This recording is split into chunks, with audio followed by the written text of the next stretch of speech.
Total Control 871. I have received a devastating piece of news.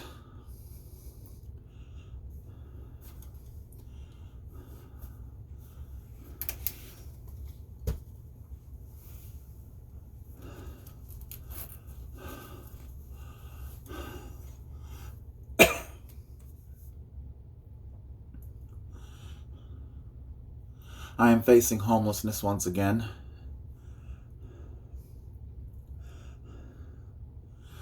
I am numb right now. I cannot feel. It is difficult to breathe.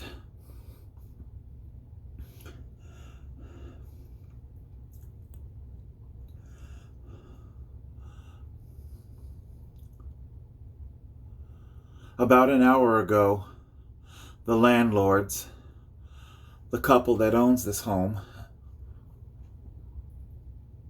they paid me an evening visit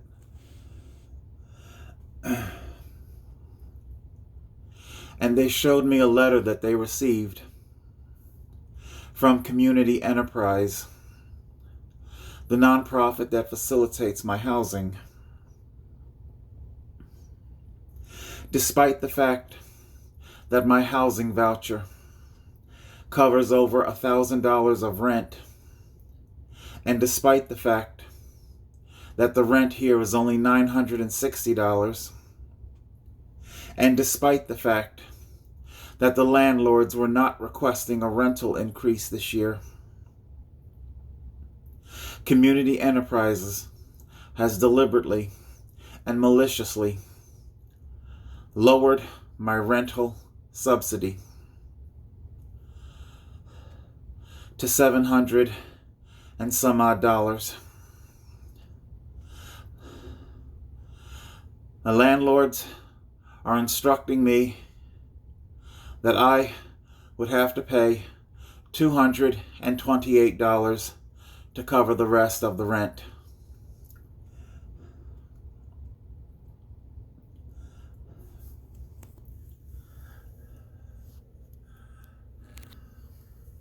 There is so much I have to tell you. So much that I've been wanting to tell you.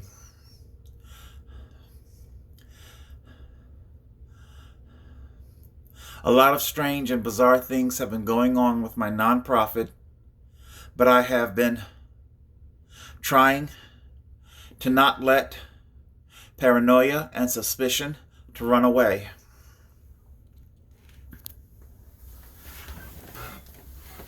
I don't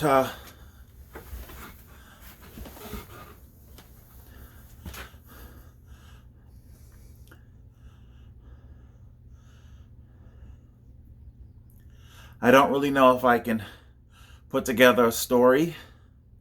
All I can do is just simply recite to you some facts. So I guess I'll take it from the beginning. Hold on, please.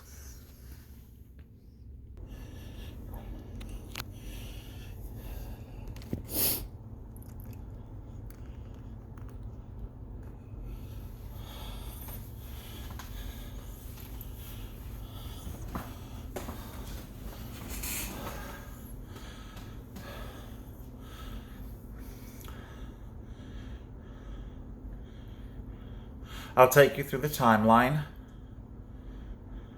As you guys know, if you've been following my channel, you know that about April,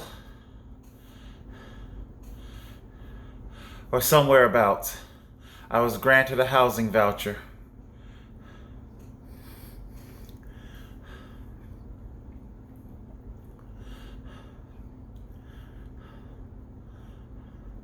In the following months, I was able to secure housing.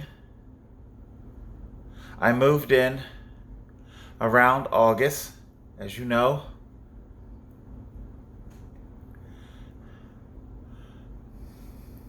Somewhere about, I am sorry, I am very, very struck right now, very struck. The situation is incredibly serious. it is my housing we're talking about.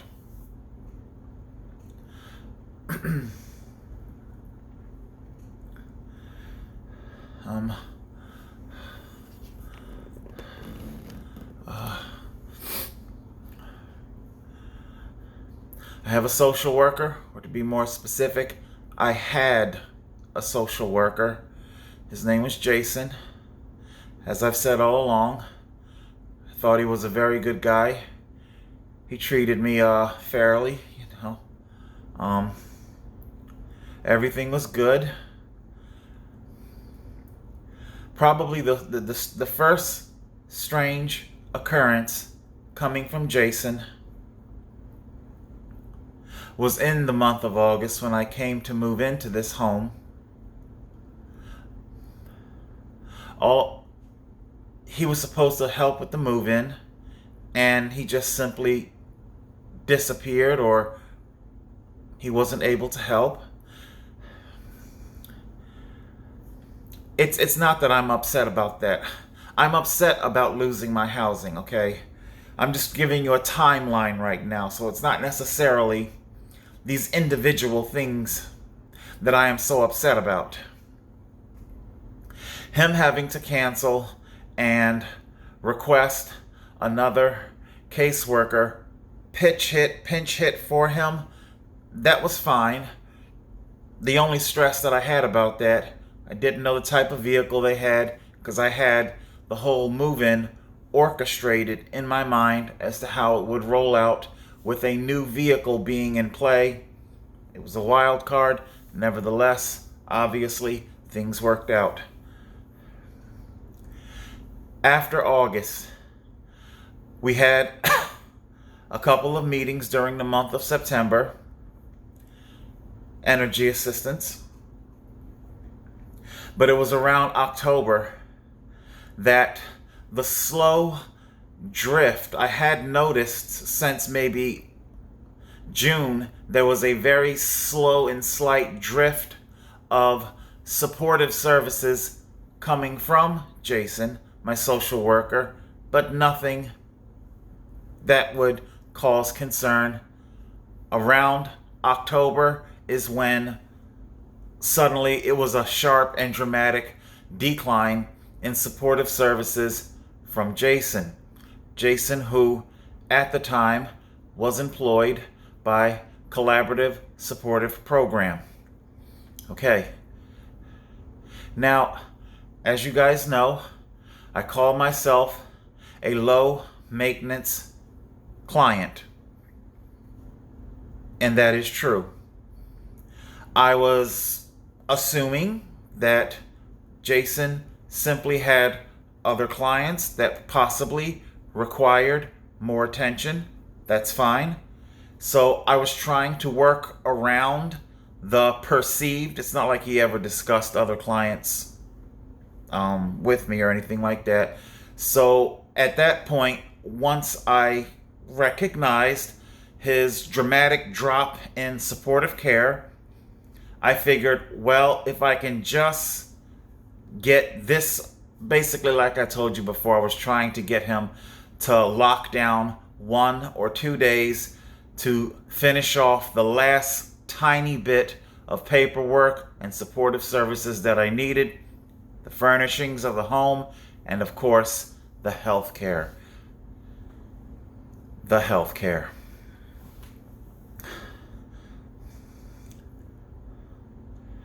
Let's see. How can I say? November rolled around. I believe we had a date set aside. Basically, in the months of November and December and January of this year, whenever Jason and I would schedule, mind you, it's not like I'm walk-in, like I'm a walk-in client. We'd sit together during our previous meeting and he'd open up his day planner and schedule. He would either have to cancel the supportive service appointment to get either the furnishings or the health care taken care of, he would cancel it, or if he would come and pick me up, very strange things would happen. What was supposed to be a very quick pit stop to maybe get a quick printout from his office, it suddenly turns into a 3-hour layover. 3 hours are basically wasted at the office, and supposedly the nonprofit vehicle was being utilized by another caseworker. I was trying very difficult to not give in to the suspicion that they were deliberately just running the clock so nothing would get done. Or if he did pick me up and take me out to do the supportive services, then all of a sudden a type of emergency walk-in client would incur upon our scheduled time where we could not complete the task at hand. So the irony there is that apparently the walk-in, emergency client was given priority over the scheduled appointment. The long short of that, the November, December, and January of this whole thing was that very, very little to nothing got done. As you guys know, the housing was the crown jewel. Okay? When I criticize so many nonprofits in my coverage, the first thing that I want to hear about the nonprofit, whatever your service is, these nonprofits in Texas, New York, California, Portland, where the homelessness is very bad, the first thing I want to hear is, how many have you gotten into permanent supportive housing, not silly ass day programs to make arts and crafts? Okay? You guys know that as to what I say. And because collaborative supportive services and community enterprises, to my knowledge, at that time, were actually housing homeless people, then I was touting this program, this nonprofit, as a rousing success. Even though, for mysterious reasons, Jason had to flake on me toward the last couple of months of my supportive care during his employment, I still didn't view the program as having owed me anything, except for the truth. The truth is what is owed to me. Now, it was around November. Jason explained his abrupt decline or scaling back of supportive services of me was because he was getting a promotion within the program. I applauded him for it. I felt he deserved that promotion. He was going to be doing the clinician work. My clinician, her name is Michelle. She's the one who does the clinician where you meet with them every, 3 or 4 months to go over service plans. Okay? A promotion. I applauded him. I felt he deserved it. Things were looking up for Jason. Okay. Now, during my dealings with CPS, Collaborative Supportive Program, CSP. I understand that many of the nonprofits here know each other and work with each other.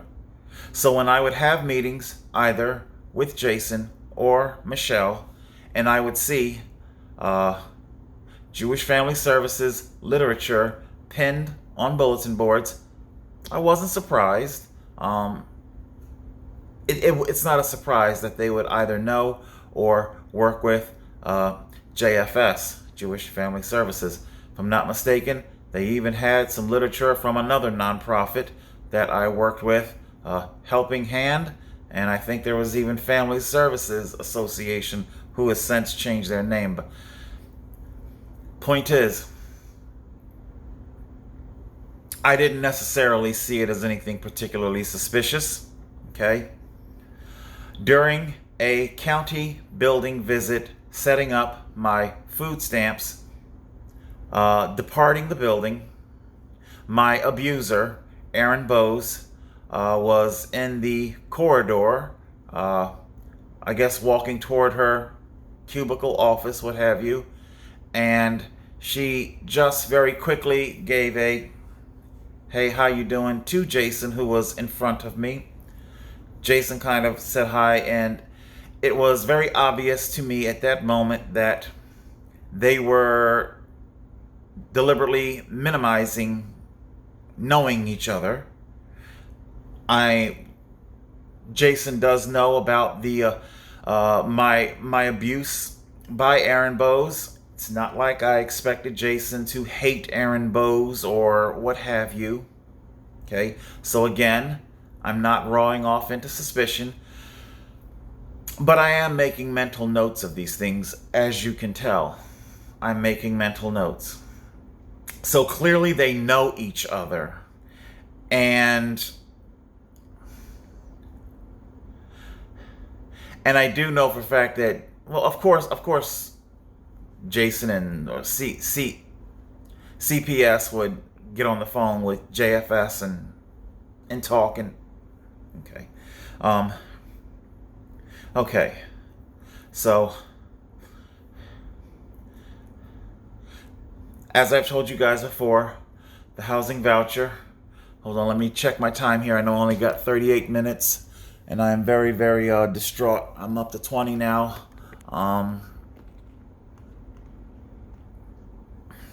Okay. I pretty much wrote off the housing furniture. I wrote that off as just simply not going to happen. And you know what? I'm okay with that. I'm okay with it not happening. I would have appreciated not being lied to about it being a possibility. I have suspicions, valid suspicions about why my furniture subsidy has just simply disappeared into the ether and nothing has happened. This furniture thing has been in the works or attempted works since fall of last year. You would have thought it would have happened by now. Here we are pulling into spring of 2020. But like I said, I just simply wrote it off as not going to happen. Why? Because I'm happy that I got my housing. I would have appreciated, I was really trying toward January of last month, I was really trying to get Jason, can I just get you to help me with this health care?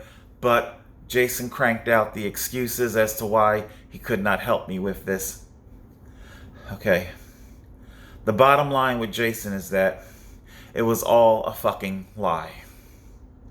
Now, I called. Jason did tell me that he was going to fully transition into his new role, 14th February. This month, if I'm not mistaken, that was the last time that I saw him, where he stopped by. He had his computer with him. Once again, it was the last moment where he could have helped me with this health care, and he refused. I guess he just came by to shake my hands and say goodbye. It sounded weird for somebody that was just getting a promotion. There was discussion of him when I have my, quarterly updates, that he would probably be sitting in and doing that. So it just sounded kind of weird, the finality of his goodbye. A couple of days ago, I called Michelle, my clinician, and it was her then, because I was trying to text, even though I think the last text message I sent to Jason was that, I know you're not my caseworker anymore, can you please forward? It was some information about about my support care to, whomever it is, my new caseworker. Can you send that? And of course, it just disappeared. I get no reply whatsoever. So I called Michelle, giving her the updated information, and it was her who then confirmed that Jason didn't just simply get promoted. He doesn't even work with the company anymore. He doesn't work with the company anymore. Something about he will come back per diem to occasionally do stuff. I don't understand why he didn't tell me that he found a new job and why he felt the need to lie and mislead me. I don't understand. Like I said, the only thing the program owed me was the truth. We're getting toward the end of our time here. So let me tell you about the devastating news that I found tonight. The landlords came by and they had this letter, a letter that I haven't received.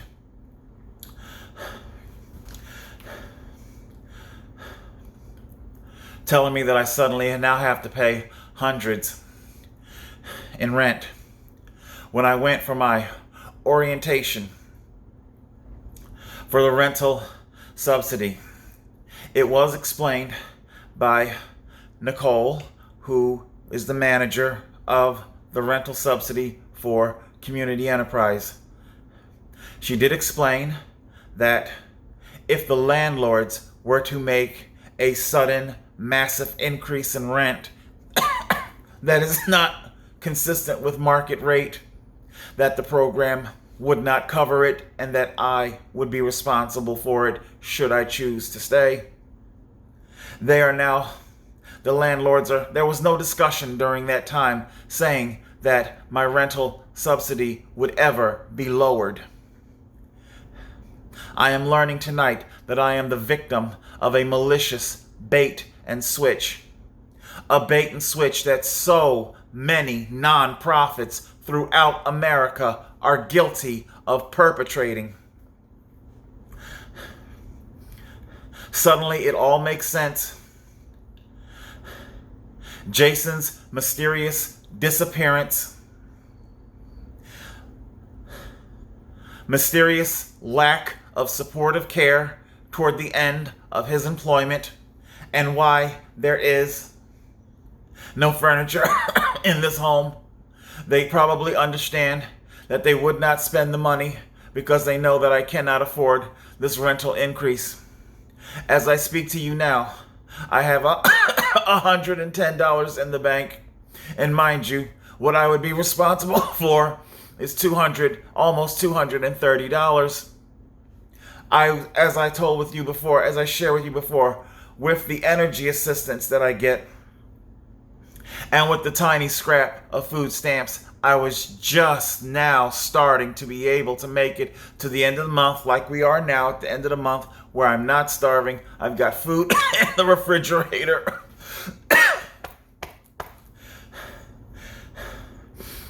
I am very upset. Food in the refrigerator, and things are starting to look up. And now it appears as though everything is about to go out the window. Check my time. 26. When I would watch homeless videos by invisible people or others, it would cross my mind that maybe I should donate that life-giving, life-preserving sleeping bag that kept me so warm, that saved my life. But something always told me, don't do it. It's the strangest feeling. I could never truly 100% get comfortable in this house. It was always like there is something, like you just can't trust it.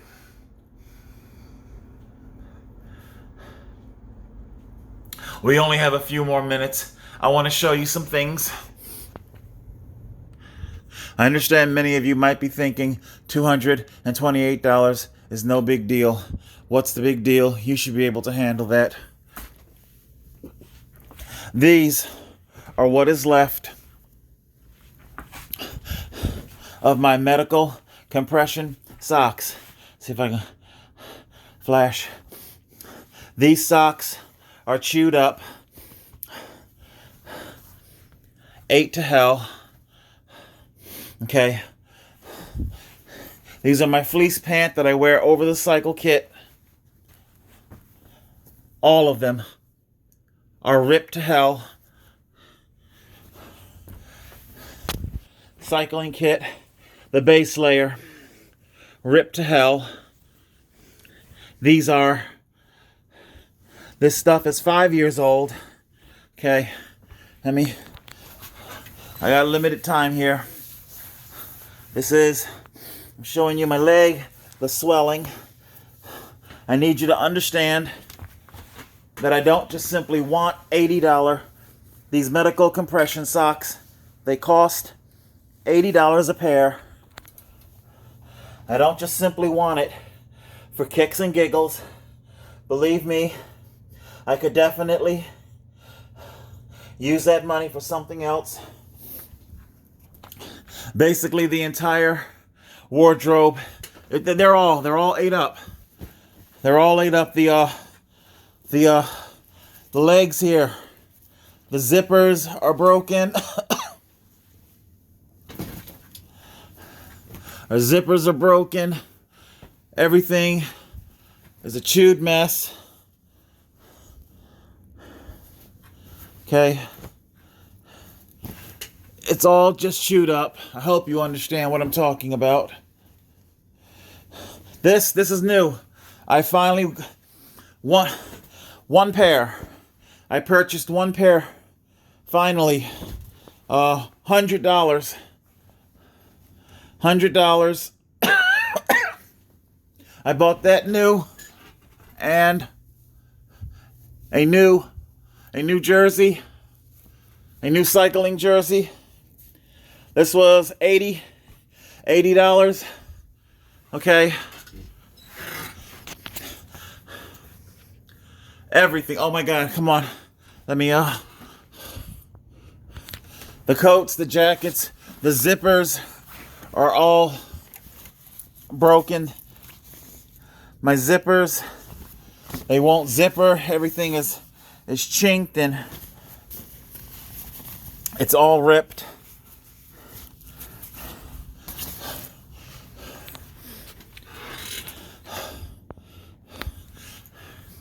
This is not recreational wear. These are not things that I wear for fun and play. This is how I survive, how I'm able to get out in 20-degree temperature and ride distances that people would normally use a car for. My pajamas here. Oh my God, it's so thin you can practically see through.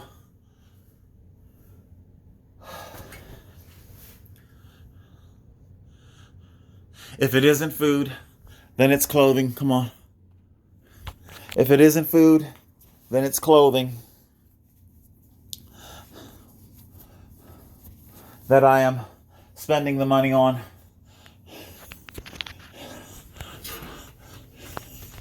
Oh my God, I am in a panic. An absolute panic. These jerseys, they're still waiting for new zippers. There's no zipper in them at all. They can't zipper close at all. $25 to have the zipper replaced on each one. That's $50 for each one.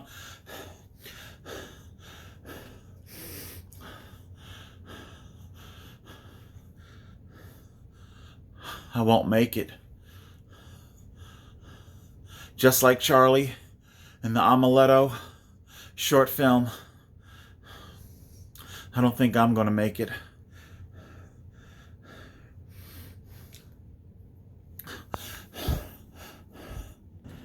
This winter, very fortunate, we didn't have any snow. Unfortunately, that isn't always going to be the case. And these tires will not suffice in several inches of snow. Which is why this year, this fall, I had to purchase snow tires. These are brand new snow tires. As you can see, I didn't have to use them. Unfortunately,